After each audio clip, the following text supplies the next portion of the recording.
አንድ ስህተት ሰርታችሁ ያን ስህተት ጽፋችሁት ካልተማራችሁበት what's the point of that ስህተት? ይሄ ምን ማለት ነው መሰላችሁ?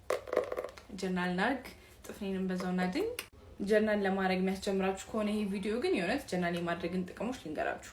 መጀመሪያ ስለ ራሳችሁ ህይወት ዞር ብላችሁ የምታዩት ነገር ይኖራችኋል። ማለት ያረጋችሁትን ነገሮች የወደቃችሁበትን ነገር እኔ አሁን እዚህ ነገር ላይ ብዙ ነገር አይቻለሁ። ማለት for next year ማስተካከላችሁ ብዙ ነገሮች ይኖራሉ። ከዚህ አመት የተማርኳቸው ነገሮች ግን እናንተ ጀርናል ማታረጉ ከሆነ እንዴት ታውቁታላችሁ?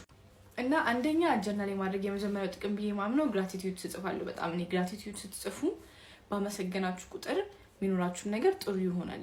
ሁለተኛ ፕሮግረሳችሁን ለማወቅ ይረዳችኋል። የት ሄጃለሁ ማለት ድሮ የነበርኩበት የቱ ጋር ነው፣ አሁን የቱ ጋር ነኝ፣ ትንሽ ከፍ ብያለሁ ወይስ ወደ ኋላ ተመልሼ ኮላፕስ አድርጌያለሁ የሚለው ነገር በሙሉ ይረዳችኋልና የህይወታችሁ ፕሮግረስ ማለት ነው። ለምንድነው ስለሌላ ነገር ስለማይመለከተን ሳይሆን አሁን አንድ ማትወዱትን ሳብጀክት መማር ግዴታ ስላለባችሁ ደብተር ኖራችሁ ታጠኑታላችሁ፣ ታልፉታላችሁ አይደል? የራሳችን ህይወት is our responsibility። የራሳችን ህይወት እየጻፍ ነው እየመዘገብ ነው ወደፊት ደስ ብሎን። አሁን እኔ በእውነት ካለፈ በኋላ ቁጭ ሳነባ ያልኩ ደስ ያለኝ ነበርኩት።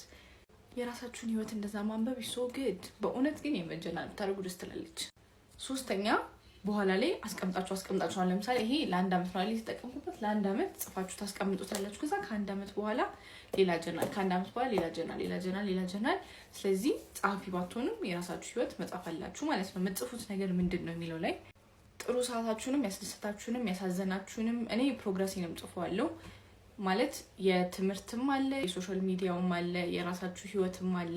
ብቻ ያላችሁ ነገሮች በሙሉ ሁሉንም ከፋፍላችሁ ለስራ፣ ለፐርሰናል ላይፍ፣ ለግሮዜ ለምን ያላችሁ ሁሉም አለ ከፋፍላችሁ መጻፍ ትችላላችሁ። ከዛ እሱን ሜጀር ታደርጉበታላችሁ። ግራቲቲዩድስ አሉ፣ ሜሞሪስ አሉ፣ ቀጣይ የምትማሯቸው ነገሮች አሉ፣ ለታሪካችሁ የሚቀመጡ ነገሮች አሉ። ብዙ ናቸው። ብቻ ክሬቲቭም ያደርጋችኋል። በጻፋችሁ ቁጥር አይምሯችሁ ውስጥ ያለው ነገር ታውቃላችሁ። የምትፈልጉትን ማወቅ ትጀምራላችሁ፣ ማትወዱትን ነገር ማወቅ ትጀምራላችሁ። ስለዚህ ፕሊዝ ጀርናል እናድርግ። ቴንክ ዩ ቬሪ ማች